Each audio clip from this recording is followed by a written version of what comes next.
کشمیر کے موقع پر ملت کشمیر ہیومن رائٹس آرگنائزیشن کے تحت یہ ریلی نارتھ کراچی سے اپنی منزل پریس کلب پر پہنچ چکی ہے۔ اس ریلی میں آنے والے تمام سیاسی جماعتوں، مذہبی جماعتوں اور انسانی حقوق کی جماعتوں کے نمائندگان، صحافی حضرات اور قانونی شخصیات کو اور تمام غیور کشمیریوں کو خوش آمدید کہتا ہوں، اس امید کے ساتھ کہ یہ دن صرف آج نہیں منایا جائے گا، صرف 5 فروری ہی کشمیر ڈے نہیں ہے۔ کشمیر میں جس طرح کے مظالم، ظلم، بربریت، قتل، عصمت دری ہو رہی ہے، ایسے حالات میں ہم سب کا فرض ہے کہ 5 فروری کا انتظار نہ کریں، بلکہ ہر وقت اس انسانی حقوق کی پامالی کے خلاف اپنی اپنی سطح پر آواز کو بلند کریں۔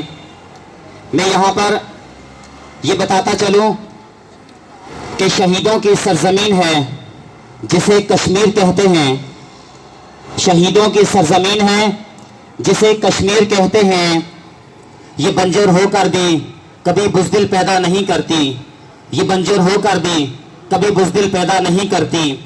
اے دنیا کے منصفوں، اے سلامتی کے ضامنوں، اے دنیا کے منصفوں، اے سلامتی کے ضامنوں، کشمیر کی جلتی وادی میں بہتے لہو کا شور سنو، کشمیر کی بہتی وادی میں بہتے لہو کا شور سنو۔ ملت کشمیر آج آپ کے سامنے چند نکات رکھنا چاہتی ہے۔ نمبر 1، ہم سمجھتے ہیں کشمیر کشمیریوں کا ہے، اس کے مقدر کا فیصلہ بھی ان کے ہاتھ میں ہونا چاہیے۔ کیا وہ پاکستان کا حصہ بننا چاہتے ہیں؟ کیا وہ انڈیا کا حصہ بننا چاہتے ہیں یا وہ خود مختار رہنا چاہتے ہیں؟ تو کشمیر کی آزادی کا فیصلہ کشمیریوں کے ہاتھ میں ہونا چاہیے۔ نمبر 2، مسئلہ کشمیر اقوام متحدہ کی سیکیورٹی کونسل کی قراردادوں کے مطابق حل ہونا چاہیے۔ نمبر 3، ہم کشمیر میں بھارتی مظالم، انسانیت کے قتل عام کی سخت مذمت کرتے ہوئے مطالبہ کرتے ہیں کہ بھارت اپنی 7 لاکھ فوج جو ظلم اور بربریت کے لیے اس نے کشمیر میں غاصبانہ قبضہ کر رکھا ہے، اس کو فی الفور کشمیر سے نکالے۔ ہم عالمی طاقتوں سمیت حکومت پاکستان سے مطالبہ کرتے ہیں، بھارت جب تک کشمیر کے اندر ظلم بند نہیں کر دیتا، اس کے ساتھ سفارتی، ثقافتی، تجارتی ہر قسم کے تعلقات کا بائیکاٹ کیا جائے۔ بھارت لائن آف کنٹرول کی خلاف ورزی بند کرے اور سیول آبادیوں پر جو فائرنگ ہو رہی ہے اور نہتے لوگوں کا قتل عام ہو رہا ہے، اس کو فی الفور بند ہونا چاہیے۔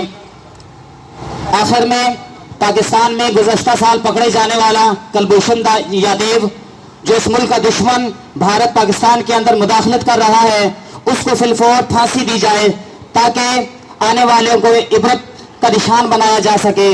بھارت سن لے، کشمیر میں طاقت سے جذبہ آزادی کو دبایا نہیں جا سکتا۔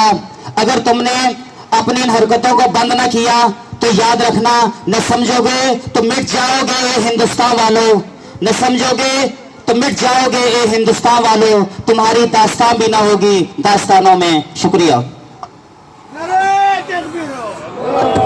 یہ تھے نعرہ تکبیر، نعرہ تکبیر۔ ہم کیا چاہتے، ہم کیا چاہتے؟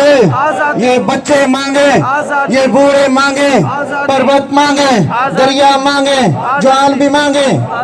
بہت شکریہ۔ اب میں اگلے مقرر کو دعوت خطاب دوں گا۔